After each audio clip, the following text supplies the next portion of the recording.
Ben arrivati cari telespettatori, siamo in diretta, ve l'avevo preannunciato, ecco il nostro ospite Giuseppe Sbalchiro, presidente della Confartigianato del Veneto, e il tema soddisferà le vostre aspettative, in modo particolare dei tanti che ci hanno chiamato, che ci hanno anche scritto. Parliamo della situazione dei piccoli imprenditori, degli artigiani, sono tantissimi nella nostra realtà, vogliono sentirsi appoggiati, vogliono capire come sta andando, qual è la situazione. Da un lato stiamo parlando di riforma dell'apprendistato, del mercato del lavoro, parliamo anche di bilateralità e quindi cosa vuol dire. C'è stato un intervento importante anche da parte del ministro Fornero in una sessione straordinaria e vogliamo quindi avere degli aggiornamenti da parte direttamente del Presidente, un po' per cercare anche dove possibile di rincuorare gli animi, comunque dar fiducia, ed è molto importante, quindi sempre cercando di essere vicini ai nostri telespettatori che poi sono lavoratori, molti, o auspicano a tornare ad essere tali, cerchiamo di trovare conforto almeno da lei. So che ha un arduo compito, però vediamo un po' di capire. Le riforme attuate allo stato attuale, come le vede per la categoria? Beh, intanto buongiorno a lei e buongiorno anche ai telespettatori. La Fornero è un ministro che ovviamente non conosceva il mondo del lavoro e si è preso un incarico importante di riformare completamente questa materia che da anni è lì nel limbo e non si riesce mai a trovare una soluzione. Era partita molto male e parlo soprattutto nei nostri confronti perché non conoscendo il mondo del lavoro non poteva conoscere il mondo della bilateralità. Assolutamente. E la bilateralità per noi è una questione importantissima. Cosa vuol dire? Spieghiamola bene, che molti forse non l'hanno compresa. Anziché avere sempre contrapposizioni fra imprenditori e sindacato, oltre 20 anni fa è stato messo in piedi un organismo che prevede che la rappresentanza dei lavoratori non avvenga direttamente in azienda, ma avvenga fra le parti, fra le associazioni.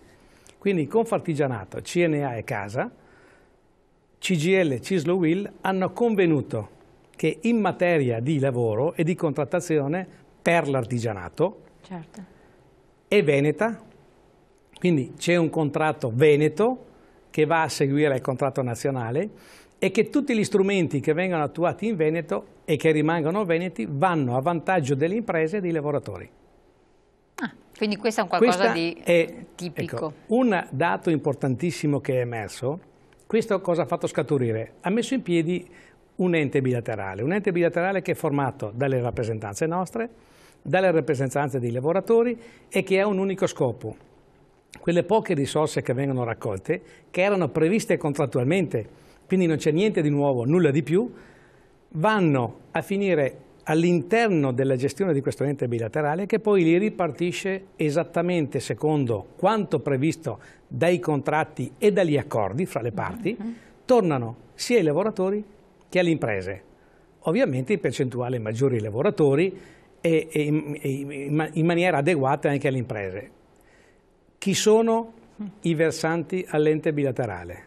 Oltre 40.000 imprese e 150.000 dipendenti. 40.000 imprese che versa solo chi ha dipendenti da 1 in su.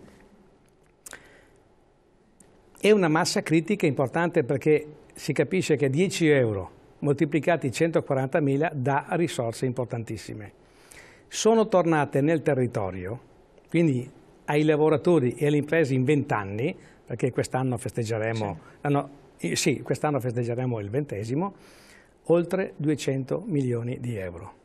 Caspita. Raccolti e reinvestiti immediatamente nel territorio fra le imprese e i lavoratori. Questo sistema non era conosciuto dalla Fornero. Cosa implica questo, il fatto che non fosse conosciuto e che non se ne conosceva? Che lo stava togliendo. Esatto. Il tutto era nato anche per dare l'opportunità alle imprese e ai lavoratori di sostituirci un po' alla cassa integrazione ordinaria. Cioè un fai da te, un'autogestione sostanzialmente. Abbiamo un'autogestione delle nostre risorse sulle nostre sospensioni dal lavoro. Lei non le considerava e qua bisogna dire veramente grazie ai 2 senatori Castro e Treu che non solo le hanno fatto capire l'esperienza dell'artigianato in Italia, perché non l'abbiamo solo in Veneto. No, assolutamente. In Veneto abbiamo le punte di eccellenza perché siamo partiti i primi, perché è una nostra tradizione, ma esiste in Lombardia, in Piemonte, in Friuli, in Emilia, in Toscana, con ovviamente valori diversi, ma esistono dappertutto e in qualche parte devono crescere comunque. Il valore di questa bilateralità ci mette nelle condizioni di stabilire noi, con la nostra controparte, senza che nessuno ci imponga dall'alto quello che dobbiamo fare, come dobbiamo intervenire anche sulle crisi aziendali. In pratica è un accordo sindacale generale per tutte le imprese artigiane del Veneto. Questo modello è mutuabile, secondo lei? È sempre mutuabile, tant'è che il Ministro l'avevamo invitata perché si rendesse conto effettivamente qual è la bontà di questo ente, per poterlo poi sostenere con più forza anche in quelle regioni dove non è proprio decollato come è decollato in Veneto. Assolutamente. Quindi questo era l'argomento, ma soprattutto ovviamente il ringraziamento va ai due grandi personaggi che abbiamo avuto, perché credo che sia il senatore Treu che il senatore Castro abbiano sudato 28 camicie, non una, per far capire che l'artigianato aveva delle regole proprie che funzionavano rispetto alle regole generali. Sì, questo però fa capire che anche dall'altra parte quello che anche viene percepito dal di fuori, c'è un po' di rigidità come mentalità in un paese che l'Italia creativa, creativo per antonomasia e per eccellenza nel senso che ne ha fatto il suo fattore di sviluppo, e lo si vuole invece imbrigliare in un sistema europeistico, europeo, internazionale, globalizzato, dove ci sta dentro grande fatica, o no? Inevitabilmente.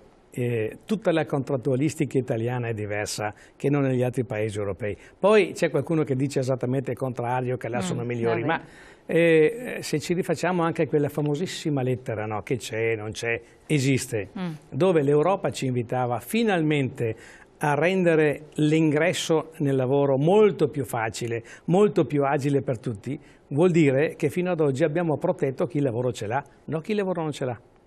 No, assolutamente, beh, per forza. Questo è il vero nodo. Non so se la Fornero con questa riforma riuscirà completamente a modificare questo assetto che ormai era consolidato negli anni. E certamente per quello che ci riguarda aver ottenuto questo risultato è stato sicuramente una vittoria, perché abbiamo salvato un'esperienza che dura da oltre 20 anni e che ha portato dei grossissimi risultati. Ripeto, sia ai lavoratori ma anche alle imprese, e su questo noi vogliamo continuare ad andare avanti, anzi migliorarlo e far vedere che se c'è la volontà fra le parti le cose, i problemi si risolvono. Questo è fondamentale. Ci collochiamo sempre in un'ottica di riforma comunque del mercato del lavoro, che è altrettanto importante. Qui sta arrivando dei messaggi elementari, dopo tante parole bisogna passare ai fatti prima che sia tardi. Difesa dei cittadini, va bene, sì, infatti si è intervenuti prima che sia troppo tardi, per fortuna qua in tempo massimo forse. In zona Cesarini, ma ce l'abbiamo fatta sotto questo profilo. Diverso è se affrontiamo gli altri argomenti. Esatto, adesso andiamo a vedere anche gli altri argomenti. Quello che c'è da capire, per esempio l'apprendistato. È un tema delicatissimo, vi riguarda sostanzialmente, perché riguarda più che mai il settore dell'artigianato, anche del commercio o comunque di certe realtà aziendali. Come vedete questa riforma? Cioè, consentirà effettivamente un'entrata più consapevole nel mondo del lavoro, oppure e su questo complicherà le cose semplici? No, non credo che complicherà, anzi faciliterà. Chiariamo subito un aspetto. Quando ho cominciato a lavorare io, l'apprendistato era considerato il piacere che l'imprenditore faceva al papà quando andavi a chiedergli fa imparare un lavoro a mio figlio. Oggi sono tutti professori. L'unica cosa che chiedono quando vanno ad approcciarsi a un nuovo lavoro: quanto prendo? Devo dire che questa mentalità sta cambiando. È stata così fino a 7-8 anni fa. Ma l'obiettivo era questo: quanto mi dai? No, cosa sai fare? Certo. E allora, la prima cosa è imparo un mestiere. La grande riforma e il grande vantaggio che porterà questo apprendistato è quello di unire la pratica alla grammatica, come si usava un tempo. Cioè lo stage va fatto veramente in azienda e il tutor è l'imprenditore stesso. È vero, ci sono stati dei casi in cui l'imprenditore ha sfruttato l'apprendistato, benissimo, ma perché continuiamo a citare i casi singoli anziché guardare quello che è stato il grande risultato degli ultimi 50 anni, dove i più grandi imprenditori sono partiti da apprendisti?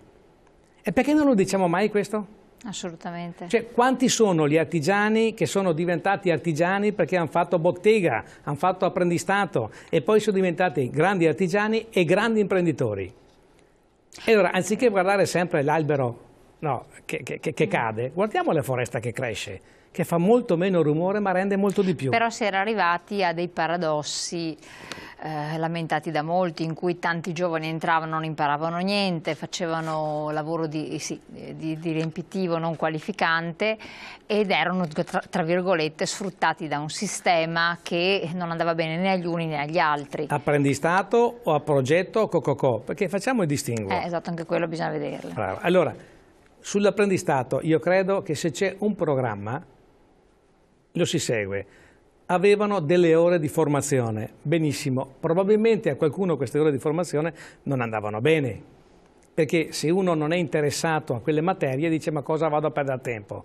Ma c'è un programma, bisogna rispettarlo, assolutamente. Tu devi anche adeguarti, anche a me dà fastidio che il mio apprendista vada a fare 80 ore di formazione, magari nel momento in cui mi serve di più, ma se hai accettato una regola. E la regola qual è? Che hai una condizione di costo del lavoro inferiore. Quindi bisogna tenere attenti costi e benefici. Perfetto, c'è, brava, una corresponsione fra i costi e i benefici.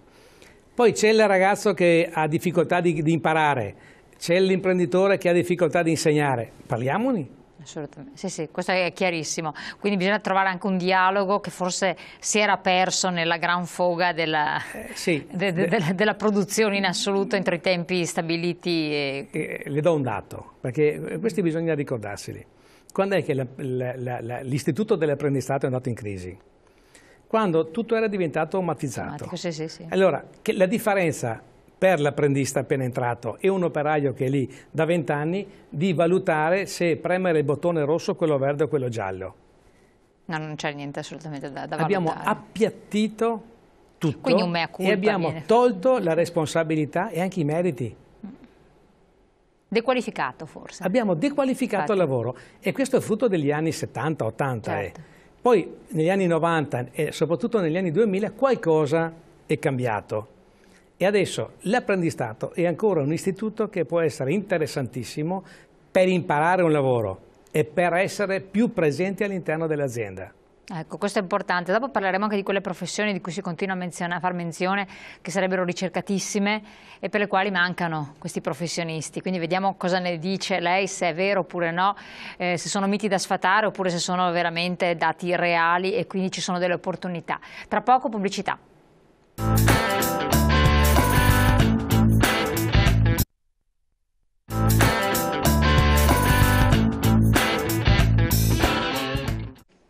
Eccoci qua. Allora, vediamo anche, si parla di possibilità di nuovi ingressi, bisogna che i giovani trovino occupazione, ci sono delle figure che non si ritrovano più, se non vecchi professionisti che una volta che hanno chiuso la partita IVA non sono più sul mercato. È vero questo, vi risulta oppure no? E poi ci sono possibilità di impiego per altre figure giovani oppure no? Beh, su questo dobbiamo essere molto realisti. E ho detto prima dei dati, 150.000 lavoratori, noi siamo già contenti oggi che 2012 rispetto al 2011 non abbiamo perso occupazione. Quindi c'è stata una tenuta del sistema. Abbiamo tenuto qualcosa in più, qualche 0, in più. Sì, perché è vero che c'è stata una leggera... Sui grandi numeri. Il problema di fondo è un altro. O chi deve, e in questo caso sono le istituzioni, il governo di Roma, la Regione Veneto, ma chi lo può, o fa processi di investimenti per la crescita, altrimenti di cosa parliamo? Cioè, oggi c'è un'incertezza generalizzata che anche chi ha qualche possibilità sta un attimo attento prima di fare un ulteriore investimento. È ovvio. Le grandi banche si sono riempite la bocca dicendo abbiamo messo a disposizione miliardi per gli investimenti.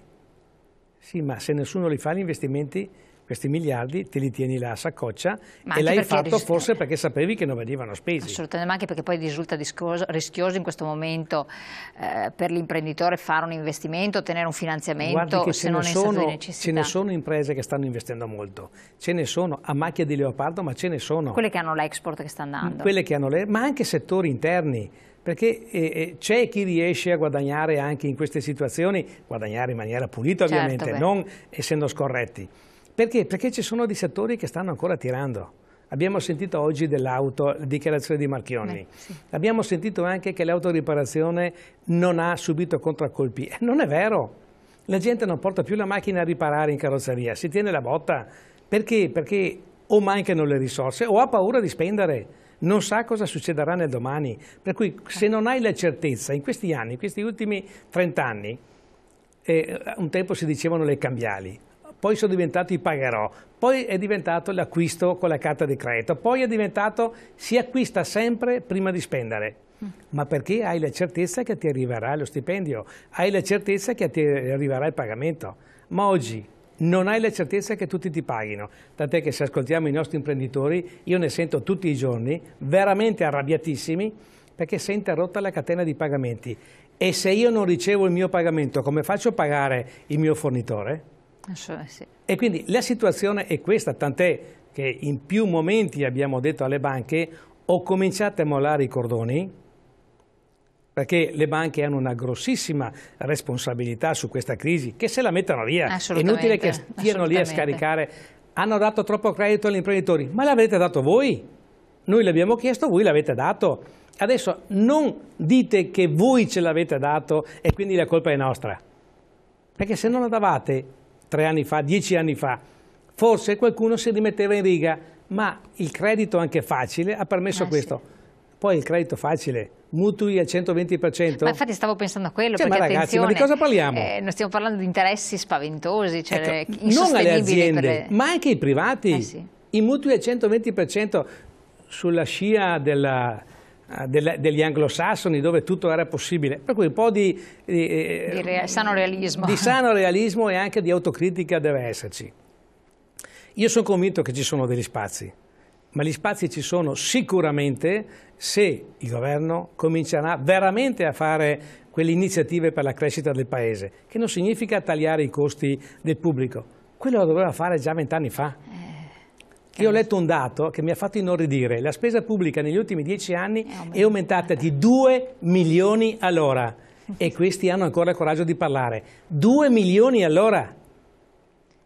Con 2 milioni quante imprese artigiane si salvano? Infatti. E con 2 milioni all'ora, solo in 24 ore, quante imprese artigiane avremmo salvato? E questi parlano ancora di alzare i toni perché si vuole tagliare gli sprechi del pubblico impiego. Infatti. Ma poi quando con grande onestà si parla con qualche persona che lavora nel pubblico impiego, con grande onestà ammette che ci sono dei comparti, che sono dei buchi neri terrificanti. Anche qua non bisogna generalizzare, perché c'è tantissima brava gente anche nel pubblico impiego. No, ma ci sono anche testimonianze dei dichiari. Sono le modalità con cui le hanno create le scatole cinesi che mettono in difficoltà. Infatti. Io vengo da un intervento in Camera di Commercio dove abbiamo un organico di 157 persone previsto, ne abbiamo 154, ne abbiamo 127. È andato via il segretario generale, non possiamo sostituirlo perché c'è il blocco. Altri enti invece alla grande, tanto non hanno il controllo, perché sono false SPA, false società di comodo e sono strapagati e nessuno li controlla. Esatto, ma perché a questo punto non sono partiti da quello? Era quello il problema che lascia un po' corrucciate molte persone. Vai a tagliare altre situazioni, ma da quelli intoccabili continuano ad essere, e allora vuol dire che è, tra virgolette, la coda di paglia. Ma la coda di paglia è soprattutto il ministro mi sfugge il nome, il ministro delle funzioni pubbliche, che è un pubblico, è lui che si sta arroccando a difesa continuamente dei posti che hanno, ma che abbiano il coraggio di dire la verità come sta. Senza dubbio. I cittadini si stanno arrabbiando per questo, gli imprenditori si stanno arrabbiando per questo, perché noi paghiamo loro non hanno rinunciato a niente. Beh, quello è il discorso. E non vogliono rinunciare a niente, tanto paga Pantalone. Però quando Pantalone non ha più? Ma adesso c'è anche, vedremo anche i dati dell'ultima bella notizia sull'IMU. L'IMU non sta dando i risultati e questi pensano già di aumentare a novembre. Non pagheremo. Non sta dando i risultati per quale ragione? Le ragioni sono moltissime, o hanno sbagliato a fare i calcoli, ma cominciamo a fare un ragionamento molto semplice. Tutte le case abusive sono censite? Dal momento in cui manca il presupposto non possono essere censite. Perfetto, e perché io devo pagare perché sono corretto e qualcuno che ha la casa abusiva non paga? Cioè siamo sulla stessa Italia o siamo su 5 Italie diverse? Certo. Ecco perché i nostri si arrabbiano fortissimamente. Però adesso è giusto arrabbiarsi, ma è giusto anche guardare avanti.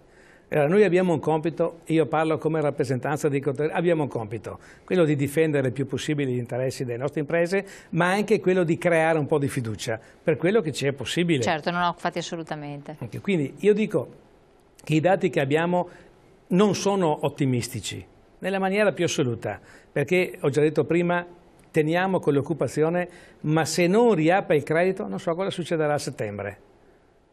E l'abbiamo cercato di dirlo a chiare lettere a chi abbiamo incontrato in questi giorni, anche al Ministro Fornero, che ovviamente lei ha una competenza sul lavoro, ma facendo parte del governo è giusto che sappia cosa sta succedendo. Forse Passera potrebbe essere... L'abbiamo detto a Passera quando l'abbiamo incontrato, l'abbiamo detto a Befera, perché anche lui è convinto che lui fa il suo lavoro, che è il lavoro di esattore, c'è poco da fare.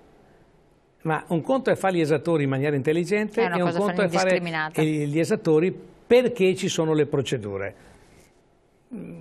Questo, ognuno fa parte del proprio gioco, nel proprio ruolo per portare a casa dei risultati. Però c'è sempre qualcuno che deve pagare e qualcuno che deve incassare. E allora lo Stato non può pretendere da me subito tutto quando è lui che prima non paga. No, infatti, chiarissimo. E da questo punto di vista? Da questo punto di Perché vista, voi se avete dei conti aperti ecco, che noi pesano. abbiamo un altro dato importante, che dei nostri il 70% dei crediti che vantiamo è nei confronti dei privati. Sì. Vale a dire non privato inteso come cittadino, anche impresa, certo, cioè impresa non pubblica. Magari è l'impresa che avanza dal pubblico per cui non paga noi. Ma anche qua, con lo sblocco che ci sarà a breve, con tutte le procedure, poi più assurdo, perché quello che è difficile capire è che noi dobbiamo certificare tutto, lo Stato non certifica nulla. Quello è l'eterno problema. Cioè, ma siamo noi, i cittadini, che hanno i diritti, o siamo solo i cittadini che abbiamo solo degli obblighi e stop?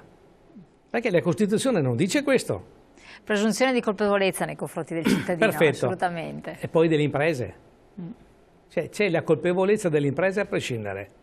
Intanto sei colpevole, dopo ci mettiamo e discutiamo. Ecco, queste posizioni, questa situazione, lei ha detto una cosa importantissima parlando del Ministro Fornero, che prende in mano le sorti delle vite di aziende, non aziende, imprenditori, lavoratori e quant'altro, pensionati, abbiamo visto. Non conosceva certe realtà, questo può scandalizzare, può far urlare al lupo, come anche veramente può far riflettere. Dire a questo punto con grande difficoltà siete riusciti a far capire una certa situazione che è importantissima, ma quante altre situazioni in quanti altri ambiti non sono conosciute, non sono capite, non sono percepite, sono studiate a tavolino da docenti universitari e quant'altro, che però non hanno piede nella realtà e questi cittadini se ne sono resi conto perfettamente, altrimenti certi errori non sono neanche ammissibili o concepibili.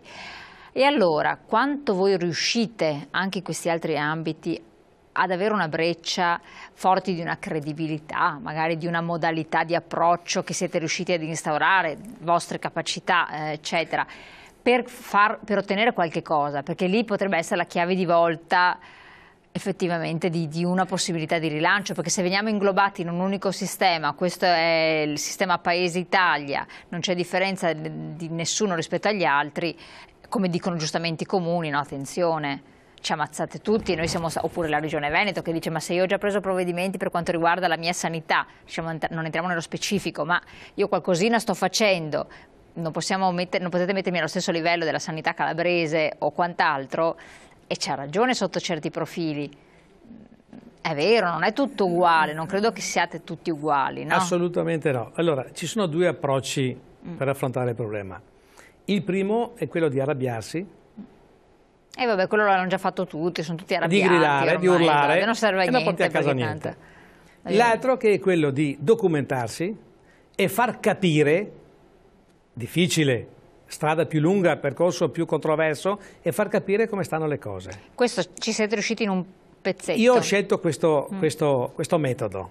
Dopo, se c'è da urlare, urliamo, non è un problema. Tanto la voce ce l'abbiamo, anzi, cerchiamo anche di coltivarla di più.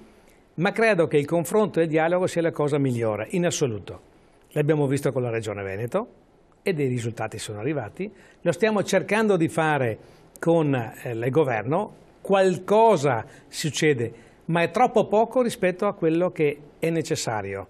E allora è inutile dire che la coperta è troppo piccola rispetto al mare, perché è pur vero che i professori non hanno causato il debito dell'Italia. Ma dove erano i professori? Sì. Cioè il buon Monti non è immune da responsabilità. Altri responsabili che oggi sono... Se vediamo il suo curriculum vitae. Dei signori ministri, brava, dei signori ministri, erano dirigenti dei ministeri. Pur bravi, bravissimi, ma dirigenti dei ministeri. E questi dove erano? Quando facevano i conticini? Li facevano bene o se ne fregavano, li facevano a loro uso e consumo? Cominciamo a dirle le cose. E sono tanti oggi i ministri, Sì. Ne citiamo solo uno, quello del Sistri, quello dell'ambiente, era a capo del ministero, quindi conosce perfettamente le cose e sa perfettamente che ha fatto una grande buffonata e la sta ancora sostenendo. Fortunatamente ti stanno mettendo qualche pezza, ma sono queste le iniziative, cioè sono nate per dire la cosa più semplice. I contribuenti italiani sono quelli codificati, perché gli altri non esistono, certo. È come i censimenti dell'IMU.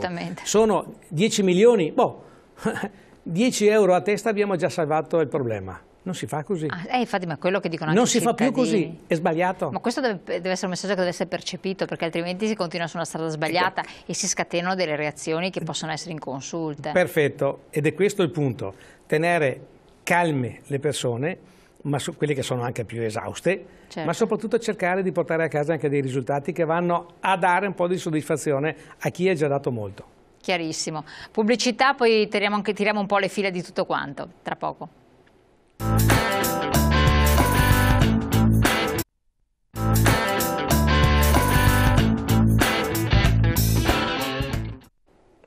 Eccoci qua, abbiamo un telespettatore in linea, pronto? Pronto, buongiorno. Buongiorno, da dove chiama? Da Bassano del Grappa. Sì, prego. Senta, nel 1948 avevo 11 anni. Sì. E c'è passata la votazione da re alla Repubblica. Allora, a me sembra cambiato poco, anzi siamo cambiati in peggio, ma comunque lasciamo perdere. Il Piemonte, Lombardia, Veneto, Friuli, Venezia Giulia erano le regioni più bistratate d'Italia. Ecco, adesso siamo ancora più bistratati. Perché siamo noi che dobbiamo sempre rimetterci, perché con le tasse, con tutto vengono sempre nel nord. Adesso io domando questo, il signor Monti, anche quei tagli che sta facendo con il fatto delle pubblici impieghi e tutte quelle cose lì, ma perché tutte queste cose sono programmate un po' prima? Questo io mi domando, ma perché arrivare al punto di dover imporre ai cittadini queste cose adesso? Non si poteva fare prima, qualcosa, no, lentamente, no, non così progressivo di colpo, un po' lentamente. Si poteva arrivare a uno Stato italiano un po' meno complicato di quello che siamo adesso. Io, guardi, io ho 75 anni, ho fatto l'Italia del dopoguerra lavorando 12-13 ore al giorno. Sono arrivato in pensione, per fortuna un po' di salute, però mi vergogno di una cosa, che noi siamo bistrattati ancora come allora, anzi peggio. Allora perché? Ma perché nel sud la regione Sicilia ha assunto 33 camminatori per portare le lettere nella regione Sicilia da un ufficio all'altro? Ma mi dica lei, ma dove siamo arrivati noi? Chiarissimo. Ma è possibile una cosa simile che da noi del nord non siamo carichi di extracomunitari, non abbiamo più posti di lavoro e in Sicilia assumono 33 camminatori per portare le lettere dall'ufficio all'altro. Certo, Signora, no, chiarissimo. Adesso vediamo di dare la risposta perché manca poco tempo alla chiusura. Grazie molte. Mi scusi del sfogo. No, ma ha fatto benissimo. Certo. Serve anche a questo lo spazio aperto, le telefonate aperte. Grazie al nostro telespettatore da Bassano. Presidente. Io concordo con il nostro telespettatore su una cosa. Perché si è partiti adesso? Ho detto prima che negli ultimi 10 anni la spesa pubblica è aumentata di 2 milioni all'ora. Quindi non possiamo dare colpa a Monti di questa situazione. Prendiamoci con chi ha governato negli ultimi 10 anni, da destra o da sinistra, e cominciamo a mettere al muro questi. Perché ognuno si deve assumere le proprie responsabilità. Giustamente, però finché restano comunque ancora a governare, perché sono al Parlamento, sono al Senato, sono in ogni caso nei sistemi decisori, noi non usciamo vivi a questo punto. No, perché stanno difendendo quello che hanno costruito loro. Esatto, e allora anche qua un po' di autocritica a Berlusconi, a Prodi, a D'Alema, a Bersani, a tutti quelli che ci sono, tutti. Guardate che la spesa pubblica l'avete aumentata voi, non noi. Assumetevi le vostre responsabilità e cominciate a tagliare, non scaricate su Monti e compagni. Assolutamente, però anche un po' una mano sulla coscienza da parte di quei cittadini, quegli operatori e quant'altro che sanno di non essersi comportati onestamente, per cui chi sa di aver evaso mette una mano sulla coscienza con una grossa responsabilità nel disastro del vicino che magari sta malissimo, del proprio figlio. Sostengo che la nostra confederazione, la nostra organizzazione non difenderà mai gli evasori, perché sono un danno per noi. Per cui se ci sono, trovateli. Ma devono trovarli. Ma è semplicissimo trovarli, è semplicissimo. Cioè, cosa stiamo inventando? Abbiamo visto anche la situazione che c'è stata ad Arzignano a Vicenza, proprio in casa mia. Certo. Erano collusi tutti. C'erano gli imprenditori, c'erano gli operai, c'era la Guardia di Finanza, c'era l'Ufficio del Lavoro, c'erano tutti. E allora vogliamo per una volta cominciare a dire a ognuno le proprie responsabilità. Assolutamente. Che poi non si può sparare sul mucchio, perché ho detto prima che fa più rumore un albero che cade che una foresta che cresce. Cioè le brave persone ci sono. Smettiamo di farci del male fra di noi. Questo è ovvio, infatti. Allora, un'ultima cosa che non abbiamo chiarito prima e però ci è stato chiesto da più parti. È vero che ci sono professionalità che potrebbero essere, che sono ricercate, che non ci sono più, che danno prospettiva o no? Già in altre occasioni io ho citato un argomento, parliamo solo di panificatori. I panificatori è un mestiere un po' duro, se vogliamo, perché si lavora di notte. Ma anche qua non sono molti i giovani che si avvicinano a questo lavoro, perché evidentemente preferiscono andare a fare lo sprizzetto alla sera. La maggioranza della manodopera che sta entrando in queste aziende è manodopera straniera, perché sono disponibili. Perché sono disponibili, perché sanno sacrificarsi. Questo è un settore che è un settore particolare. È chiaro che tutti alla sera hanno piacere prima di andare a divertirsi e poi andare a casa, ma se c'è da guadagnare qualcosa, se c'è da investire qualcosa, se c'è da imparare un mestiere, intanto si impara, si fa qualche anno, poi si cambia, si migliora. Ce ne sono anche degli altri tecnici, soprattutto tecnici, che sono ricercati. Sono oggi però macchia di leopardo, cioè ci sono delle aziende che stanno ancora assumendo. Io conosco un'azienda di Schio che ha assunto 4 persone negli ultimi 3 mesi, perché però è un'azienda specialistica, fa impianti di alta tecnologia, per cui ha bisogno di professionisti seri, anche giovani ma capaci. Assolutamente. Ecco, da questo punto di vista il ricollocamento di tanti di coloro che sono usciti con una buona manualità, anche appunto artigiani del settore, che però adesso a 50 anni sono fuori, secondo lei, forte della sua esperienza, c'è margine per il reingresso per una persona che ha esperienza però a 50 anni? Oggi non quindi qui si parla anche degli esodati, certo, che si vogliono lì. Oggi, ma gli esodati sono in gran parte bancari o grande industria, per cui quella è un'altra cosa. Del nostro mondo, cioè ci sono sicuramente delle persone che sono uscite a 50 anche a 55 anni e che, complice anche la riforma della Fornero, dovranno stare ancora in attesa prima della pensione. Intanto partiamo dal presupposto: i lavori non sono più duri come 50 anni fa.